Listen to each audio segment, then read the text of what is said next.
비트코인을 공부하는데 도움이 되는 키워드 55개를 모아 하나의 영상으로 만들었습니다. 각 키워드별로 1분 이내로 만들기 위해 내용을 많이 함축한 경향이 있습니다. 이 점 참고하시어 공부하시기 바랍니다.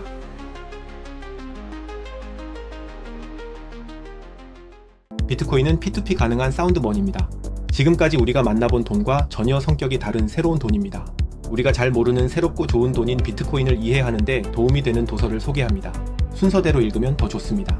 비트코인 낙관론, 비트코인과 관련한 전체 맥락을 조망하는 데 도움이 됩니다. 돈의 심리학, 돈을 저축하는 데 필요한 마인드셋을 만드는 데 도움이 됩니다. 자본주의, 지금 세상의 돈이 어떻게 흘러가는지 이해할 수 있습니다. 달러는 왜 비트코인을 싫어하는가, 비트코인의 이해를 높이는 데 도움이 됩니다. 더 피아트 스탠다드, 말해 뭐합니까? 개안되는 느낌을 받을 수 있습니다. 레이어드 머니, 돈의 계층이 있음을 이해할 수 있는 참신한 책입니다. 사토시에서 사토시의 생각과 행동을 파악할 수 있습니다. 약간 어렵습니다.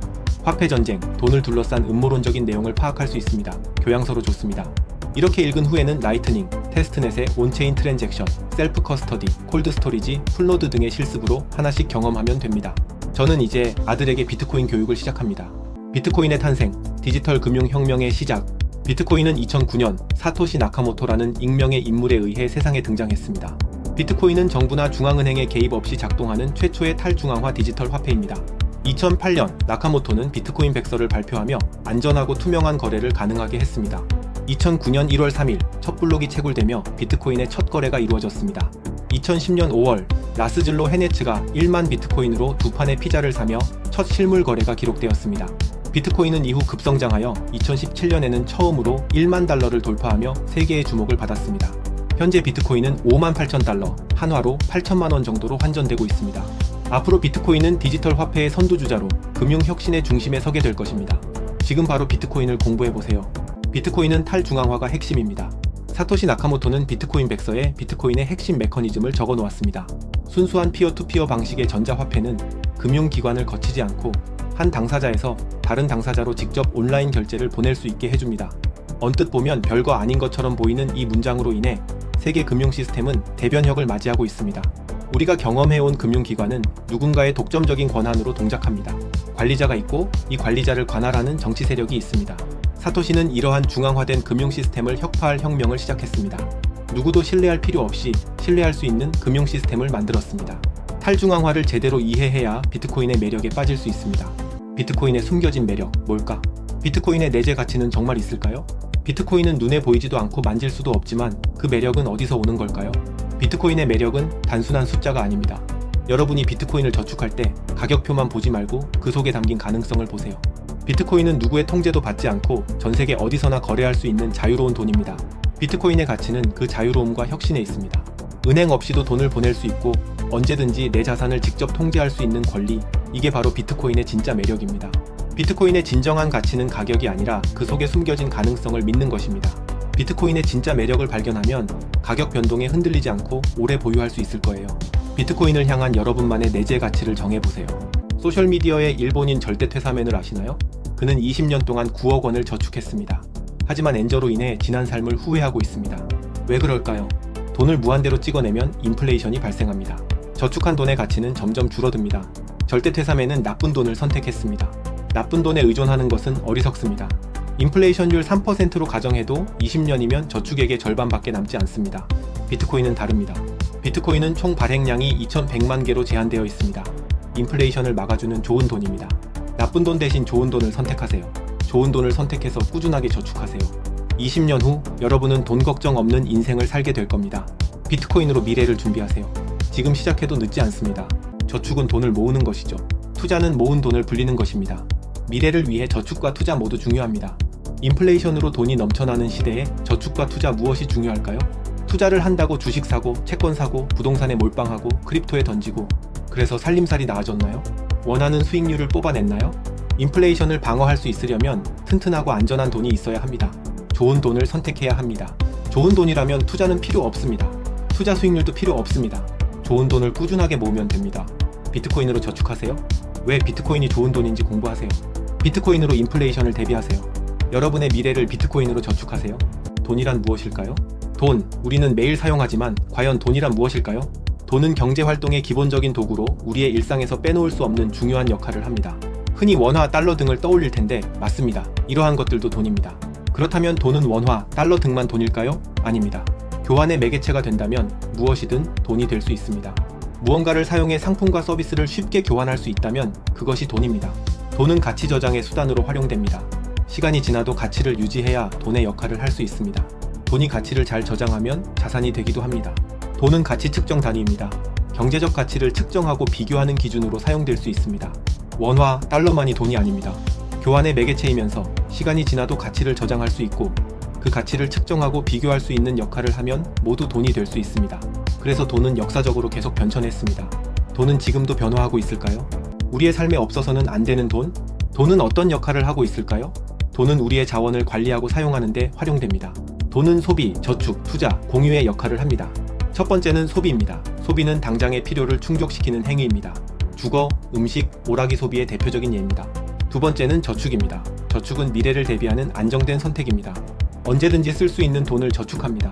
세 번째는 투자입니다. 투자는 더 큰 이익을 위해 현재의 돈을 사용합니다. 높은 리스크와 높은 보상이 동반됩니다. 네 번째는 공유입니다. 공유는 자원을 나누는 따뜻한 행위입니다. 기부와 자선 활동이 여기에 속합니다. 돈의 네 가지 역할은 균형이 중요합니다. 여러분은 어디에 가장 많은 돈을 사용하고 있나요?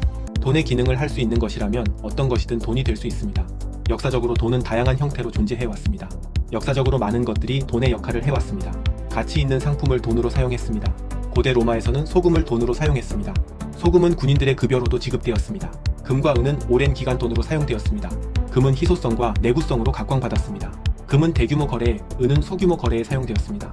금은 지금도 가치 저장 수단으로 널리 사용되고 있습니다. 얍섬 주민들은 라이스톤을 돈으로 사용했습니다. 라이스톤은 거대한 석판 형태의 돈입니다. 서아프리카에서는 유리구슬이 돈으로 사용되었습니다. 유리구슬은 희소성으로 인해 가치가 있었습니다. 그러나 지금은 소금, 라이스톤, 유리구슬, 금, 은 등을 돈으로 사용하고 있지 않습니다. 소금은 내구성을 보장할 수 없어 돈의 지위를 잃었습니다. 라이스톤, 유리구슬은 희소성이 없어지면서 돈의 지위를 잃었습니다. 금과 은은 이동성과 운반성이 떨어져 가치 저장 수단으로만 활용됩니다. 돈은 사회적 합의에 따라 다양한 형태로 존재해왔습니다. 돈은 어떤 속성을 가지고 있을까요? 돈은 분할성, 휴대성, 내구성, 동일성, 검증성, 유용성, 희소성이 있어야 합니다. 분할성은 다양한 크기로 나눌 수 있는 속성입니다. 큰 돈을 작은 돈으로 나누어도 가치가 변하면 안 됩니다. 휴대성은 이동하거나 소지하기 쉬워야 하는 속성입니다.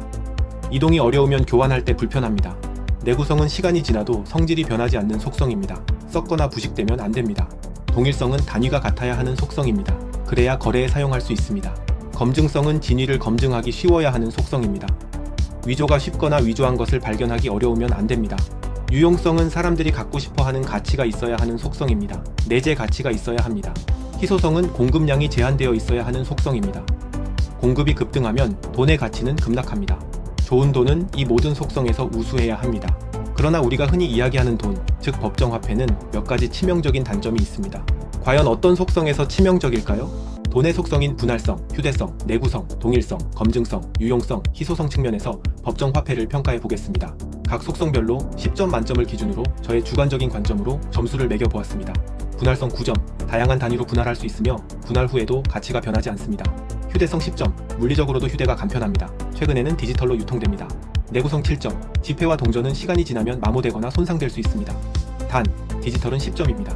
동일성 10점, 국가에서 동일한 단위로 표준화했습니다. 검증성 8점, 위조 방지 기술이 포함되어 있으나 여전히 위조 화폐의 위험이 존재합니다. 디지털은 보안 강화가 필요합니다. 유용성 6점, 내재 가치가 없고 신용으로만 동작하기 때문에 유용성은 부족합니다. 희소성 1점, 정부에 의해 공급량 제한 없이 발행 가능합니다. 인플레이션이 발생할 수밖에 없습니다. 법정 화폐는 기능적인 차원에서는 돈의 역할을 하고 있으나 희소하지 않기 때문에 장기적으로는 돈으로 역할을 할 수 없는 운명입니다. 역사적으로 희소성이 퇴색한 돈은 소멸했습니다. 법정 화폐도 소멸할 가능성이 매우 높은 돈입니다. 돈을 가치 저장 수단으로 볼 때 가장 중요한 요소 중 하나는 희소성입니다. 희소성은 특정 자산의 제한된 공급을 의미하며 이는 해당 자산의 가치를 높이는 주요 요인입니다. 금과 같은 귀금속은 그 자체로 희소성을 지니고 있어 오랫동안 가치 저장 수단으로 인정받아 왔습니다. 비트코인도 총량이 제한되어 있어 디지털 시대의 새로운 희소 자산으로 떠오르고 있습니다. 희소한 자산은 시간이 지나도 가치가 하락하지 않고 오히려 상승할 가능성이 큽니다. 희소성 덕분에 인플레이션과 같은 경제적 변화에도 강한 저항력을 가질 수 있습니다. 수요는 일정한데 공급이 제한된 자산은 자연스럽게 가치가 상승하는 경향이 있습니다. 희소한 자산은 투자자들에게 안정성과 안전성을 제공하기도 합니다. 이 때문에 사람들은 장기적인 관점에서 희소한 자산을 보유하려는 경향이 있습니다. 반대로 공급이 무한정인 자산은 시간이 지남에 따라 가치가 감소할 가능성이 높습니다. 예를 들어 중앙은행이 화폐를 무분별하게 발행하면 그 화폐의 가치는 떨어질 수밖에 없습니다. 결국 돈의 장기적인 가치를 보존하기 위해서는 희소성을 가진 돈을 선택하는 것이 중요합니다. 법정 화폐는 정부가 공식적으로 인정하고 발행하는 돈입니다. 원화나 달러처럼 우리가 매일 사용하는 화폐가 이에 해당합니다. 그러나 법정 화폐에는 인플레이션이라는 중요한 특징이 있습니다. 인플레이션은 화폐의 구매력이 시간이 지남에 따라 감소하는 현상입니다. 쉽게 말해 같은 돈으로 살 수 있는 물건이 줄어드는 것입니다. 인플레이션은 여러 요인으로 발생할 수 있지만 주로 화폐 공급이 늘어나면서 발생합니다. 돈이 많이 풀리면 그 가치가 희소하지 않게 됩니다. 돈의 가치가 떨어지면 물가가 오르고 생활비가 증가합니다. 예를 들어 작년에 2,000원 하던 커피가 올해 2,200원이 되는 상황이 바로 인플레이션 때문입니다. 인플레이션은 법정 화폐로 저축하는 것을 의미 없게 만듭니다.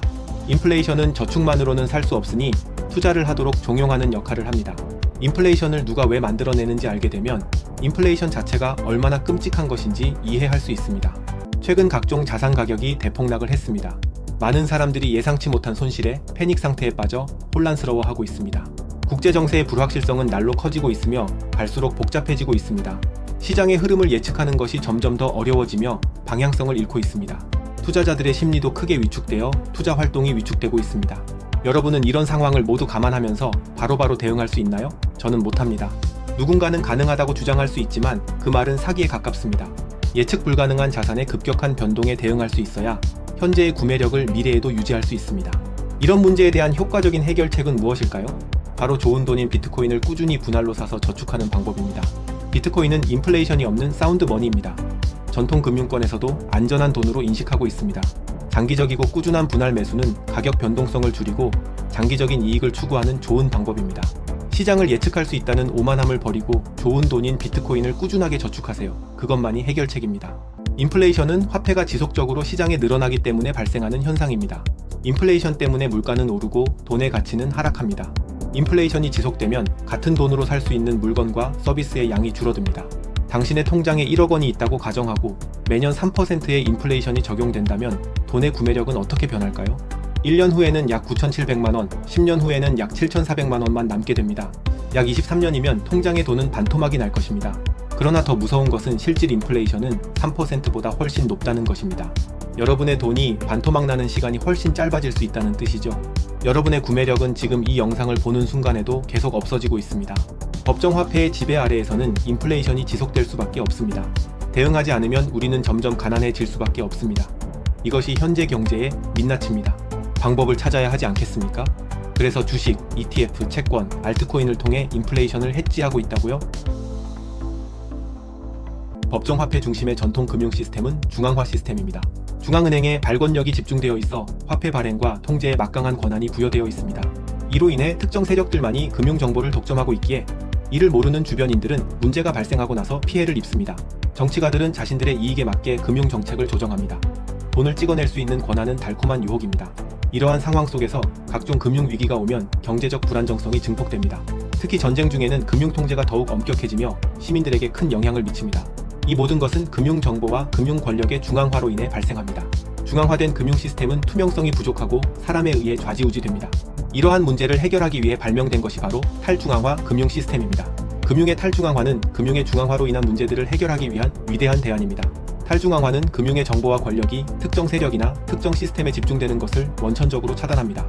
그래서 금융의 탈중앙화는 현대사회에서 점점 더 중요해질 수밖에 없습니다. 중앙화된 금융 시스템은 우리가 익숙하게 사용하는 방식이지만 여러 문제점을 가지고 있습니다. 중앙화 시스템은 특정 기관이나 사람을 신뢰해야만 원활히 작동되는데 이것이 치명적인 약점입니다. 관리와 운영에는 효율적이지만 특정인 또는 특정 조직을 신뢰해야만 제대로 동작됩니다. 이 신뢰 모델은 특정 상황에서 치명적인 시스템으로 돌변합니다. 역사적으로 발생해온 각종 금융위기와 하이퍼 인플레이션이 그 증거입니다. 문제를 해결하려면 누군가를 신뢰해야만 동작하는 금융 시스템이 아니어야 합니다. 특정한 중앙에 의존하지 않고 분산된 네트워크 환경에서 올바른 의사결정을 할 수 있는 방법이 필요합니다. 네트워크에 참여하는 다수결에 의해 의사결정이 이루어지는 환경이 필수적입니다. 의사결정되면 모든 네트워크 참여자는 그에 따라 움직이면 됩니다. 이렇게 하면 중앙화의 문제를 해결할 수 있습니다. 난제였으나 해결했습니다. 바로 사토시 나카모토가 주인공입니다. 2008년 전 세계가 금융위기의 한가운데에 있던 시기였습니다. 미국의 서브프라임 모기지 사태는 금융 시스템의 불투명성과 부실한 대출 관행으로 인해 발생했습니다. 은행들은 고위험 대출을 무분별하게 발행했고 복잡한 금융 상품을 통해 위험을 감추려 했습니다. 이러한 불투명한 금융 데이터는 투자자와 일반 대중에게 큰 혼란을 초래했습니다. 중앙화된 금융 시스템은 정보를 독점하고 그 결과로 경제적 불안정을 초래했습니다. 금융기관에 대한 신뢰가 무너졌고 신뢰 없는 금융 시스템에 대한 불신이 커졌습니다. 바로 이때 사토시 나카모토가 비트코인 백서를 통해 새로운 금융 모델을 제시했습니다. 비트코인은 중앙기관에 의존하지 않는 탈중앙화 디지털 화폐로 모든 거래를 공개적으로 기록합니다. 블록이라고 부르는 장부를 체인의 형태로 엮어 거래의 투명성과 보안성을 극대화했습니다. 사토시는 기존 금융 시스템의 불투명성과 중앙화된 구조의 문제점을 해결하려 했습니다. 백서 공개는 보다 투명하고 인간에 대한 신뢰가 필요 없는 무신뢰 금융 시스템을 만들겠다는 비전이었습니다. 백서를 통해 전 세계 금융 시스템에 대한 혁신적이고 새로운 방향성을 제시했습니다. 비트코인 백서의 제목은 다음과 같습니다. Bitcoin, a peer-to-peer electronic cash system. 이 제목의 비트코인의 본질과 목표가 명확하게 선언되어 있습니다. 지금까지 화폐를 디지털 방식으로 전송하려면 중앙화된 금융기관을 통해야만 했습니다. 비트코인이 탄생한 이후에는 중앙의 개입 없이 개인과 개인 사이의 전송이 가능해졌습니다. 개인과 개인 사이의 전송을 피어-투-피어라고 부릅니다. 동전과 지폐와 같은 현금은 복제하기 어렵고 결제 최종성을 갖고 있습니다. 디지털 방식의 전송은 복제와 결제 최종성의 한계 때문에 중앙화 방식으로만 전송해 왔던 것입니다. 비트코인은 현금 사용과 유사한 UTXO 모델을 채택하여 전자적인 현금 시스템을 구현했습니다. 옆 사람에게 현금을 줄 때 은행을 통해 줄 필요 없이 그냥 지갑에서 꺼내어 전달하듯이 비트코인도 유사하게 전송하기만 하면 됩니다. 비트코인은 단순한 코인의 이름이 아니라 시스템적으로 구성되어 있는 금융 네트워크입니다. 과거에는 불가능하다 여겼던 P2P 방식의 디지털 화폐 전송을 비트코인이 가능하게 했습니다. 디지털은 복제와 전송이 매우 쉽기 때문에 원본과 복제본을 구별하기가 쉽지 않습니다. 파일을 복사해서 전송하면 동일한 파일이 복제되어 전송되므로 이를 막는 것은 난제 중 하나입니다. 만약 이것이 디지털 돈이라면 문제가 더욱 심각해집니다. 내가 보낸 돈이 복제되어 동일한 양이 전송되면 치명적이기 때문이죠. 디지털 환경에서 돈 복사 문제를 해결하지 못하여 돈은 중앙화로 관리되어 왔습니다. 비트코인은 이 문제를 해결한 디지털 돈 복사 방지 솔루션입니다. 비트코인이 디지털 돈의 이중지불 문제를 해결한 것입니다. 이 솔루션은 돈 거래를 기록하는 방식과 검증하는 방식을 새롭게 정의했습니다. 돈 거래를 블록이라고 하는 장부에 적고 이것을 체인의 형태로 엮어 거래 시간의 순서를 기록했습니다. 기록한 장부를 작업증명이라고 하는 이름의 독특한 메커니즘을 통해 검증하도록 했습니다. 이 모든 과정에 암호화 기술을 적용하여 안전성을 확보했습니다. 과거에는 불가능하다 여겼던 문제를 비트코인은 다양한 기술을 적절하게 혼합하여 해결했습니다. 제가 아들에게 상속을 위해 비트코인을 전송한다고 가정하겠습니다. 저는 지갑에서 비트코인 전송을 위한 거래를 생성해야 합니다. 생성된 거래를 트랜잭션이라고 부릅니다. 비트코인을 전송하려면 개인키의 소유자가 서명을 해야 합니다. 서명된 트랜잭션은 풀노드를 통해 네트워크에 브로드캐스팅됩니다. 전 세계에 있는 풀노드 속의 멤풀이라고 하는 공간에 서명된 트랜잭션이 전파됩니다. 비트코인 코어 소프트웨어는 평균 10분에 한 번씩 이렇게 멤풀에 모여있는 트랜잭션을 블록에 저장합니다. 블록의 트랜잭션을 저장하는 행동을 채굴이라고 부릅니다. 채굴자는 블록을 만든 것에 대한 보상으로 블록 보상과 수수료를 받게 됩니다. 블록은 트랜잭션들의 모음이며 거래 장부입니다. 블록이 생성된 순서대로 체인의 형태로 엮은 것을 블록체인이라고 부릅니다. 블록체인은 테크놀로지의 한 형태가 아니라 비트코인 전체 장부의 이름입니다. 참고로 비트코인으로 상속하면 상속세 없이 부를 물려줄 수 있습니다. 비트코인을 전송하기 위해선 반드시 서명을 해야 합니다. 비트코인을 전송하려면 서명된 트랜잭션을 네트워크에 전파해야 합니다. 이 트랜잭션들이 모여 블록이 되고 풀노드들은 블록을 검증할 수 있습니다. 서명은 개인키를 가지고 있는 사람만 가능하기 때문에 서명자가 곧 소유자입니다. 개인키는 절대 타인과 공유하거나 인터넷상에 업로드하면 안 됩니다. 서명은 다양한 암호학적 알고리즘을 사용합니다. 이 때문에 서명을 위조하는 것은 불가능에 가깝습니다. 니모닉이 유출되면 개인키가 유출되고 개인키로 비트코인을 전송할 수 있으므로 니모닉을 안전하게 보관해야 합니다. 서명을 할 수 있는 지갑이 인터넷과 연결되어 있으면 개인키를 도난당할 가능성이 높아집니다. 이 때문에 개인키가 들어있는 지갑은 오프라인 상태를 유지하는 것이 좋습니다. 개인이 보유하고 있는 수량의 확인과 비트코인 저축을 위한 주소 사용은 와치온리 지갑을 사용하는 것이 좋습니다. 비트코인을 전송할 일이 있다면 콜드 스토리지와 와치온리 지갑의 에어갭 트랜잭션을 사용하는 것이 좋습니다. 비트코인은 전 세계에 단 2,100만 개만 존재하는 세상에서 가장 희소한 디지털 돈입니다. 이 희소성 때문에 비트코인은 인플레이션으로 인해 망가진 세상을 구원할 솔루션으로 평가받기도 합니다. 비트코인의 단위는 BTC고 이 단위는 1억 분의 1까지 나누어 처리할 수 있습니다. 즉 비트코인을 거래하거나 전송할 때 꼭 1BTC 단위로 할 필요 없습니다. 작은 단위의 BTC는 소수점으로 표시하지 않고 1억분의 1로 나눈 단위로 표시하면 됩니다. 이렇게 나눈 가장 작은 단위를 사토시라고 부릅니다. 1사토시는 0.00000001 BTC이고 1000사토시는 0.00001 BTC입니다. 사토시는 비트코인의 창시자 사토시 나카모토의 이름에서 유래했습니다. 비트코인의 시작을 알린 사토시 나카모토에 대한 경의를 표하는 의미입니다.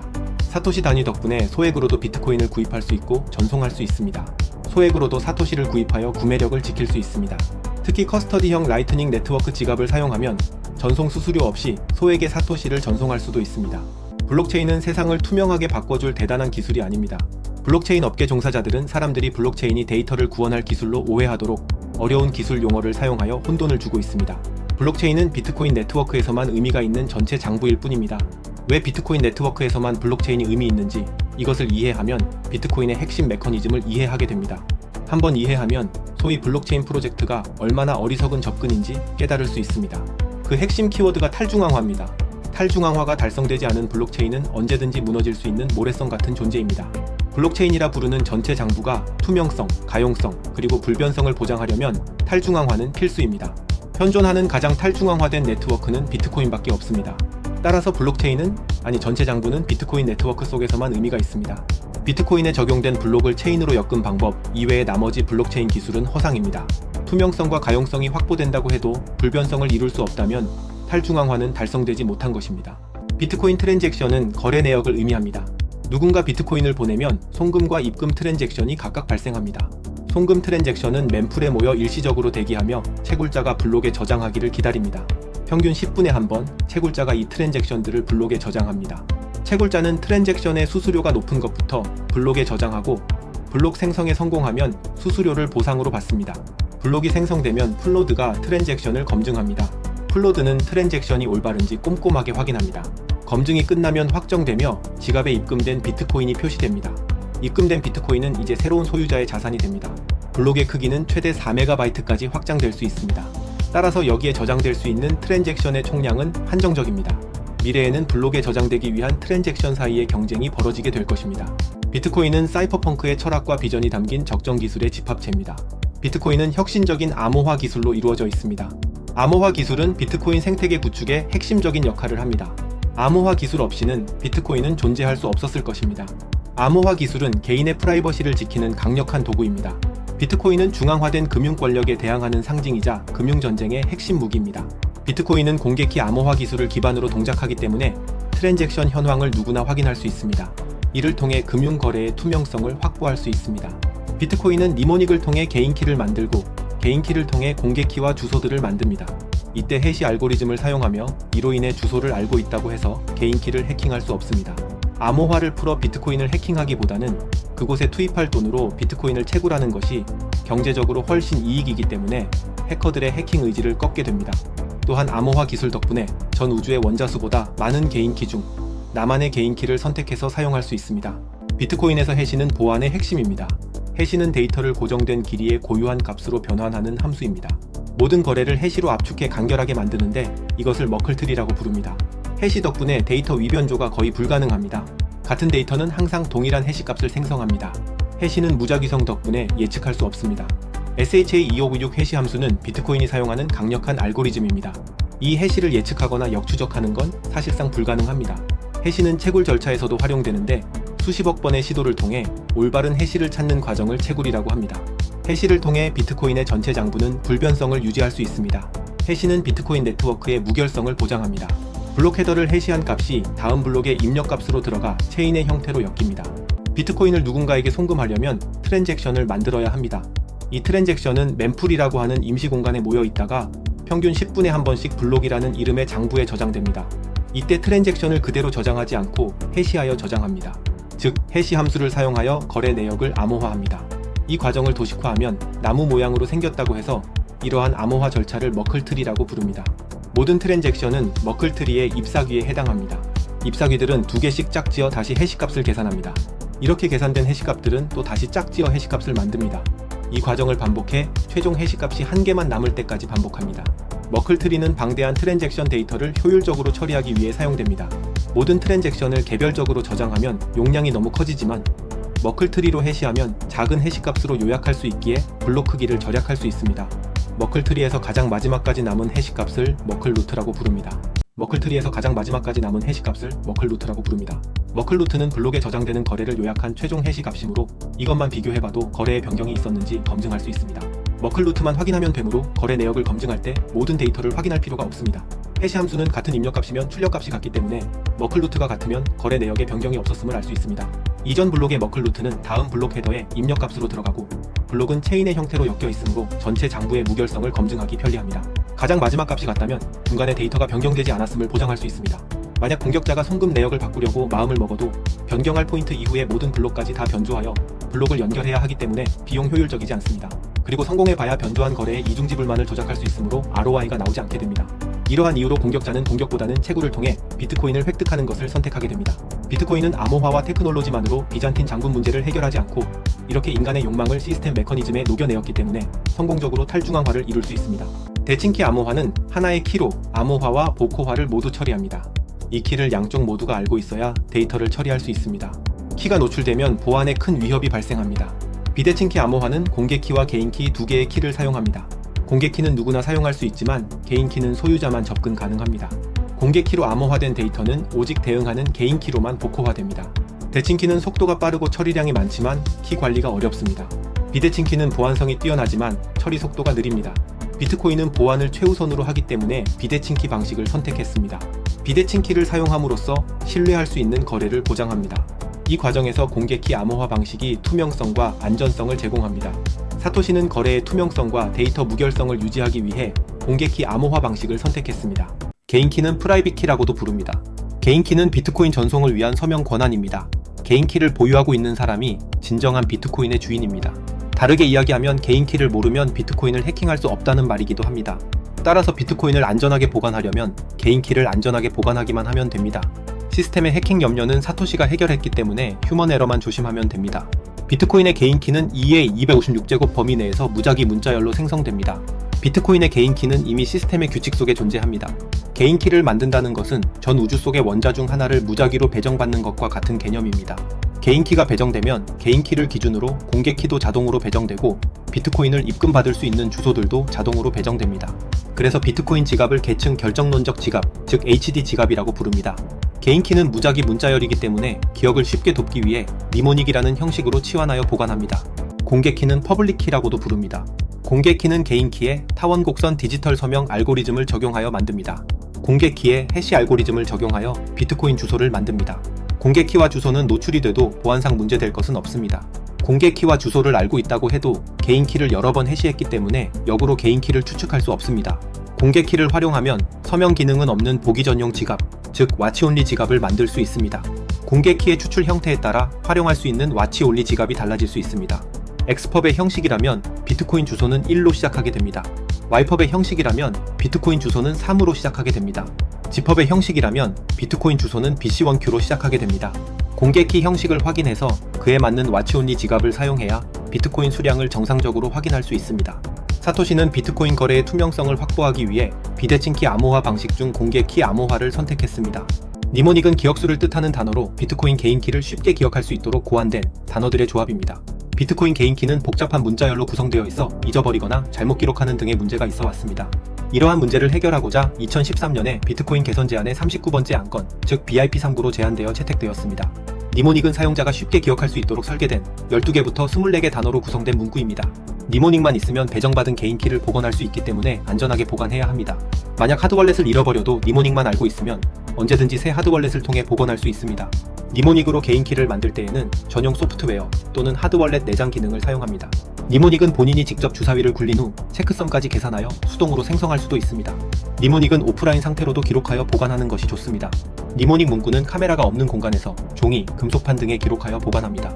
니모닉은 범용 디지털 기기에 저장하거나 사진을 찍어 클라우드 저장소에 보관하면 안됩니다. 니모닉을 오프라인으로 기록한 후 이것을 여러 벌 만들어 분산 보관하는 것도 필요합니다. 비트코인 채굴은 거래 내역을 모아 장부를 만드는 작업을 의미합니다. 장부를 블록이라고 부르며 블록을 체인의 형태로 엮어 전체 장부를 누구나 확인하고 검증할 수 있도록 분산 저장합니다. 비트코인은 작업 증명 메커니즘을 사용하기 때문에 블록을 만들기 위해서는 에너지, 즉 비용이 필요합니다. 비용을 투입하여 블록을 만들어야 하는데 아무도 이 비용을 들여 장부를 만들지 않으면 문제가 될 수 있으므로 보상을 지급합니다. 블록을 만들어준 주체에게 감사의 표시로 일정 수량의 비트코인과 거래에 사용된 수수료를 합쳐 보상으로 지급합니다. 블록 보상으로 새로운 비트코인이 발행되며 총 2100만 개의 비트코인이 발행될 때까지 반복됩니다. 채굴은 시스템에서 제시하는 목표값보다 작은 해시값을 찾는 과정입니다. 채굴자들은 논스라고 하는 임의의 수를 변경하면서 목표값 이하의 값을 찾아야 합니다. 목표값을 찾기 위해서는 해시값을 계산해야 하기 때문에 한꺼번에 더 빠른 계산이 필요합니다. 이 때문에 초기에는 일반 노트북으로도 찾을 수 있었던 해시값이 지금은 엄청나게 빠른 전용 장비를 사용해야 찾을 수 있게 되었습니다. 해시값을 찾기 위한 계산의 수를 해시레이트라고 부르며 높은 해시레이트는 비트코인 네트워크의 처리 능력을 의미합니다. 블록은 평균 10분에 1개씩 생성되도록 설계되었는데 블록이 빠르게 생성되면 난도를 높이고 늦게 생성되면 난도를 낮춥니다. 비트코인 채굴은 장부를 생성하는 것이 에너지를 사용하여 금을 캐는 과정과 유사하기 때문에 비유적으로 표현한 것입니다. 비트코인 초기에는 일반 노트북으로도 채굴을 할 수 있었으나 비트코인이 널리 알려지고 가격을 갖게 되면서 전용 채굴 장비가 개발되기 시작했습니다. 비트코인 전용 채굴 장비를 ASIC이라고 표현합니다. 비트코인 전용 채굴은 엄청나게 심한 에너지 경쟁이면서도 운이 작용하는 영역입니다. 한 번에 많이 그리고 더 빠르게 해시값을 계산할 수 있어야 경쟁에서 이길 수 있기 때문에 채굴자들끼리 협력하기 시작했습니다. 협력하여 채굴에 참여하는 곳을 채굴풀이라고 부릅니다. 채굴풀에 참여하면 채굴 장비들의 해시레이트를 통합하여 해시값을 찾고 해시풀에서 채굴에 성공하면 기여한 해시레이트 비율에 따라 비트코인을 배분합니다. 채굴풀에 내가 해시레이트를 기여했다고 해서 그 비율만큼 비트코인을 받는 것이 아니라 해당 채굴풀이 채굴에 성공해야 비율만큼 받습니다. 해시레이트가 크면 채굴 확률이 높아지기 때문에 채굴풀에 연결하여 상호 협력을 합니다. 채굴풀을 통해 연합하지 않고 독립적으로 채굴하는 경우를 솔로 마이닝이라고 부릅니다. 채굴은 운도 크게 작용하기 때문에 무조건 에너지를 많이 쓴다고 해서 반드시 채굴을 할 수 있는 것도 아닙니다. 솔로 마이너가 목표값 이하의 해시값을 작은 해시레이트로 운 좋게 찾는 경우가 있습니다. 비트코인 채굴자는 두 가지 보상을 받습니다. 첫 번째는 블록 보상입니다. 채굴자가 새로운 블록을 성공적으로 생성하면 보상으로 비트코인을 얻게 됩니다. 블록 보상을 통해 세상에 없던 새로운 비트코인이 만들어지게 됩니다. 제네시스 블록 생성 이후부터 지금까지 변함없는 규칙에 따라 비트코인은 발행되고 있습니다. 21만 개 블록이 생성될 때마다 블록 보상의 양은 반으로 줄어드는데 이 주기를 반감기라고 합니다. 두 번째는 수수료 보상입니다. 비트코인 거래 시에 송금자가 수수료를 지불합니다. 블록 속에는 수천 개의 거래가 담길 수 있고 이 수수료의 총합을 채굴자가 얻게 됩니다. 채굴풀은 이렇게 얻은 채굴 보상을 해시레이트 기여 비율에 따라 배분합니다. 블록 보상은 총 2100만 개의 비트코인이 모두 발생되면 없어집니다. 이때가 되면 채굴자들은 수수료 보상만 바라보고 채굴을 진행할 수밖에 없습니다. 비트코인은 채굴을 통해 새로운 블록을 생성할 때마다 보상이 주어집니다. 이 보상은 처음에는 50비트코인으로 시작했지만 지금은 많이 줄어들었습니다. 블록 보상은 약 4년마다 반으로 줄어드는 반감기를 겪습니다. 반감기를 거치면서 비트코인의 공급량은 점점 줄어듭니다. 현재 비트코인의 총 발행량은 2100만 개로 한정되어 있습니다. 채굴이 계속될수록 새로운 비트코인의 생성 속도는 느려집니다. 궁극적으로는 블록 보상이 0이 되는 시점이 오게 됩니다. 이 시점 이후로는 새로운 비트코인이 더 이상 발행되지 않습니다. 그렇다면 블록 보상이 끝나면 비트코인은 사라지게 될까요? 그렇지 않습니다. 거래 수수료가 주요 인센티브가 될 것입니다. 사용자들은 여전히 비트코인을 거래하며 수수료를 지불할 것입니다. 따라서 블록 보상이 끝나도 비트코인은 여전히 제 갈 길을 갈 것입니다. 비트코인 거래량이 증가하면 수수료도 함께 올라갑니다. 블록에 담을 수 있는 트랜잭션 수는 제한적입니다. 비트코인의 사용처가 늘어날수록 수수료 경쟁이 치열해집니다. 거래가 몰릴수록 더 높은 수수료를 지불해야 빠르게 처리됩니다. 비트코인 가격이 상승하면 수수료 부담도 커질 수밖에 없습니다. 수수료가 높아지면 소액 결제는 점점 비효율적으로 변합니다. 소액 결제를 위한 대안으로 레이어2 기술이 주목받고 있습니다. 레이어2는 비트코인 메인넷의 부하를 줄이는 역할을 합니다. 더 많은 트랜잭션을 처리하면서도 수수료를 낮추는 것이 목표입니다. 빠르고 저렴한 결제가 가능해져 비트코인 활용도가 높아집니다. 소액 결제 시장에서 비트코인의 경쟁력이 강화될 수 있습니다. 레이어2는 비트코인의 미래를 위한 중요한 기술입니다. 비트코인의 개수는 2100만 개로 고정되어 있습니다. 이는 비트코인이 사운드머니의 대표적인 예시로 평가받는 이유 중 하나입니다. 사운드머니는 공급이 제한적이라 그 가치가 희석되지 않는 돈을 의미합니다. 비트코인은 인위적인 발행 없이 스스로 희소성을 유지하는 하드머니로 간주됩니다. 하드머니는 역사적으로 금처럼 일정한 공급량이 있어 인플레이션에 강한 특성을 가집니다. 비트코인의 발행 속도는 4년마다 반감기를 거치며 절반으로 줄어듭니다. 반감기를 통해 남은 비트코인 발행량이 줄어들수록 공급이 더 제한됩니다. 비트코인은 코드에 이미 발행 규칙이 투명하게 공개되어 있고 특정인이 임의로 변경할 수 없습니다. 중앙은행이나 정부의 통제 없이도 발행량과 공급이 관리됩니다. 공급량 고정은 시간이 지날수록 비트코인의 희소 가치를 더욱 높일 가능성이 있습니다. 미래의 수요가 증가한다면 비트코인의 가격은 상승할 가능성이 커집니다.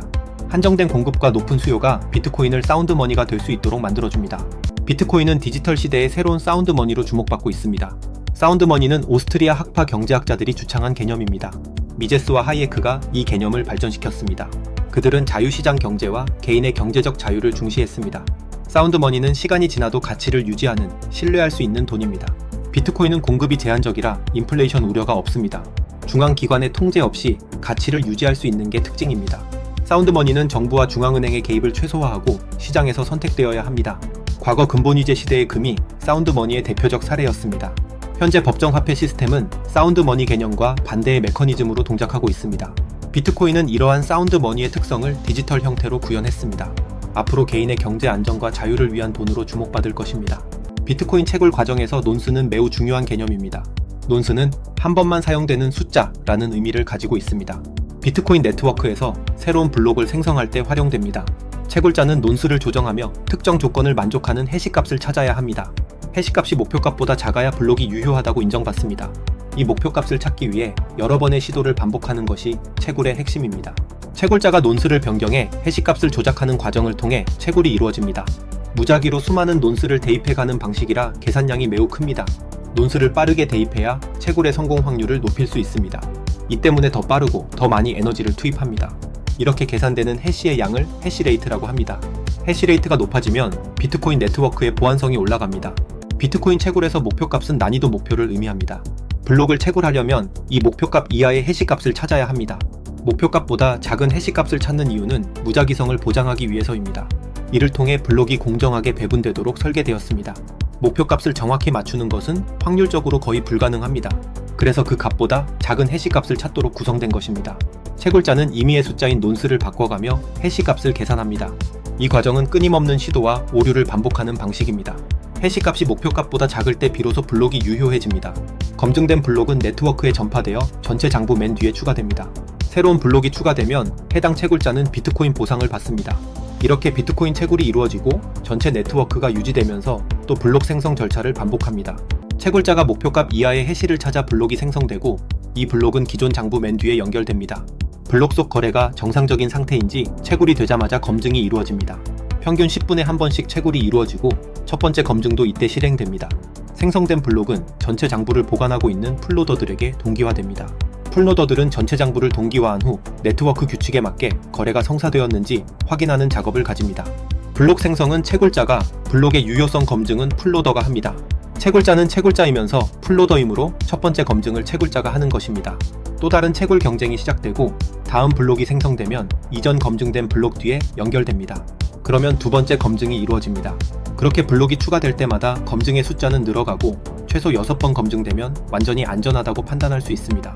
과거 블록 속의 거래를 위조하려면 이후 검증되어 연결된 모든 블록까지 빠른 속도로 위조해야 합니다. 현실적으로 비트코인 네트워크의 거래 위변조는 불가능하다고 생각하면 됩니다. 비트코인은 탈중앙화된 네트워크에서 운영됩니다.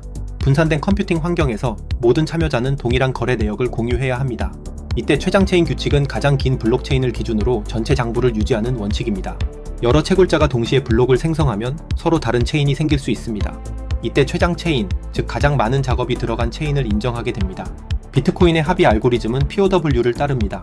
POW, 즉 작업 증명은 블록을 생성하기 위해 단순하지만 반복적인 연산이 필요한 과정입니다.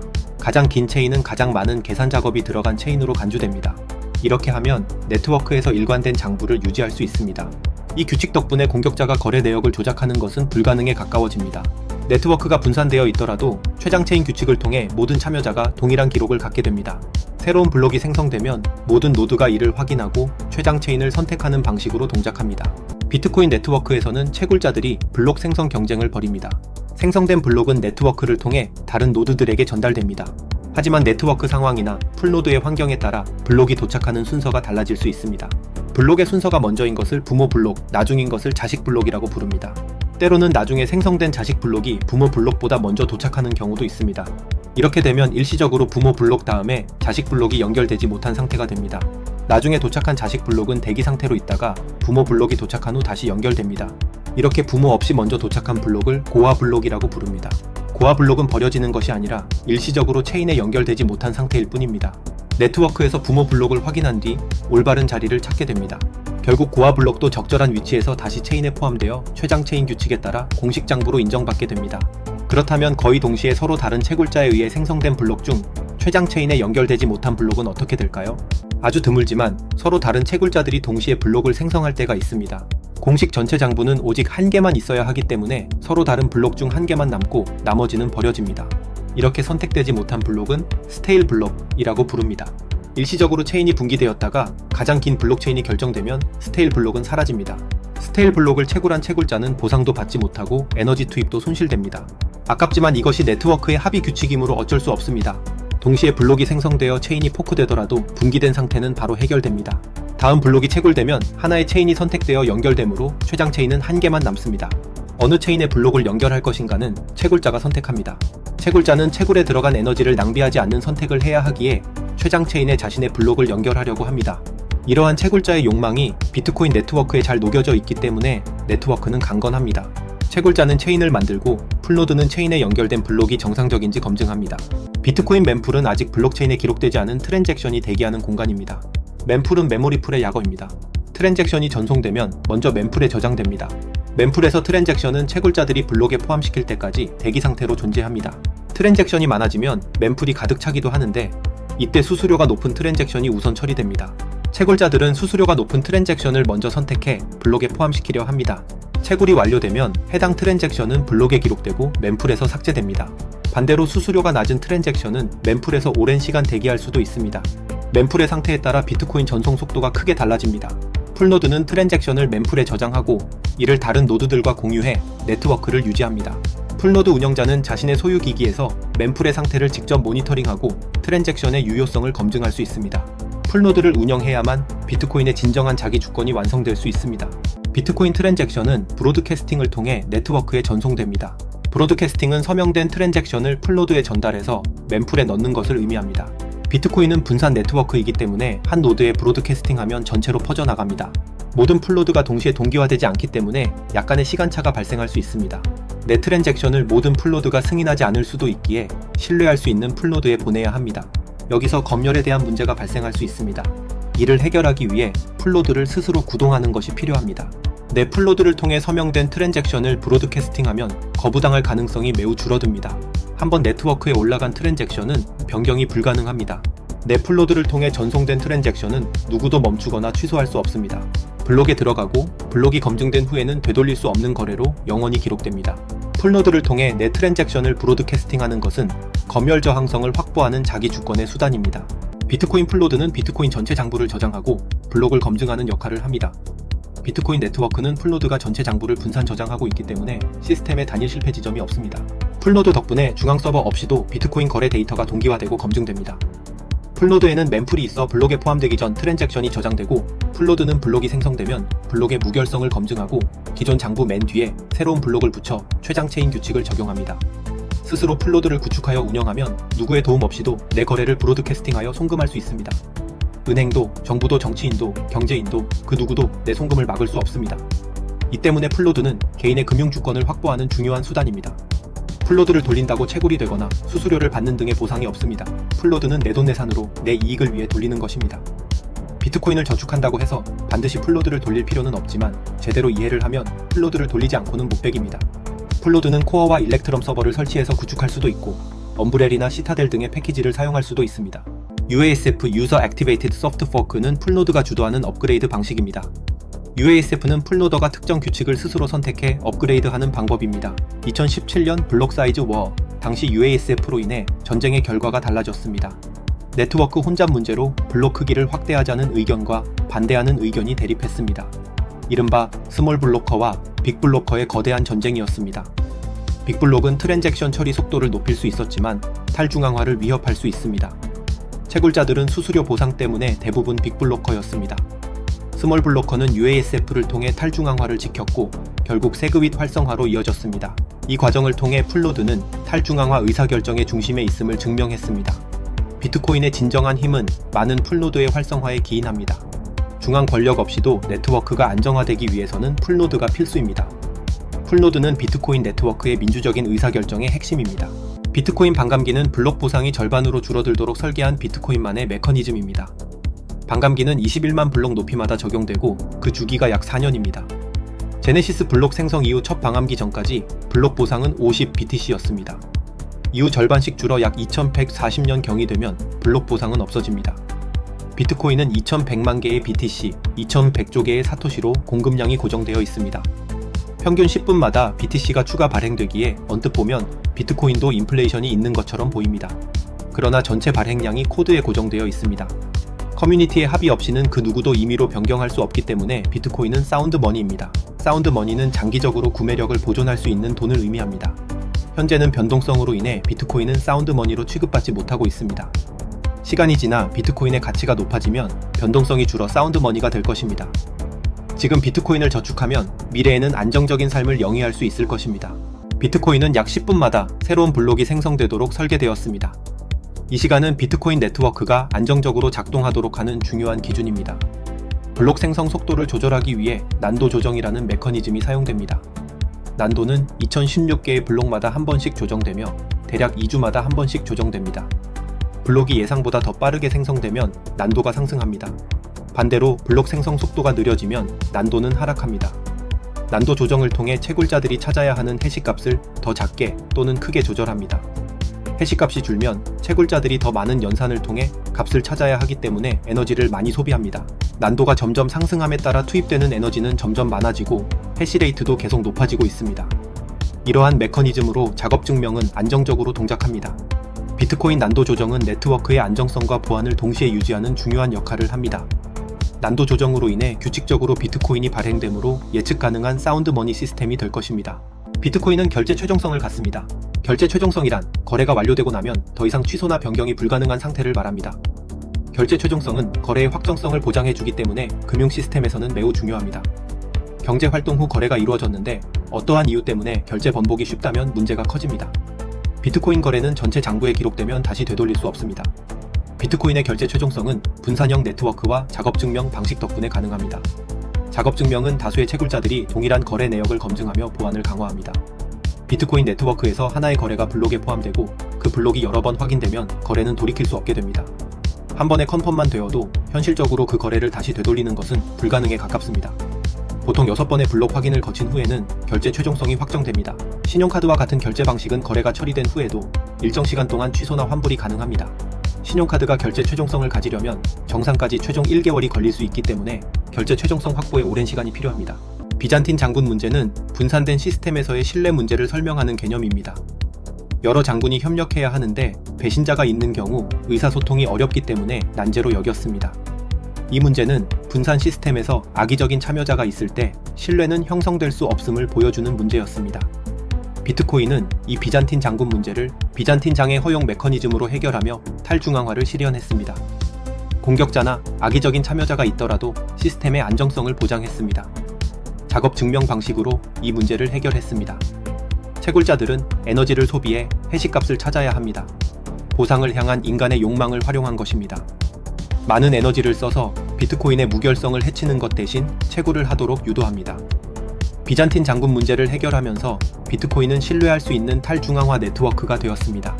기술만으로 해결하지 못한 것을 인간의 욕망에 근거하여 문제를 해결했습니다. 비트코인 네트워크는 지금까지 안정적으로 유지되고 있습니다.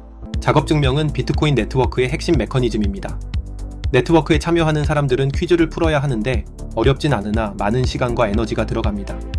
이 과정을 통해 노력을 증명하는 것이 작업 증명의 핵심입니다.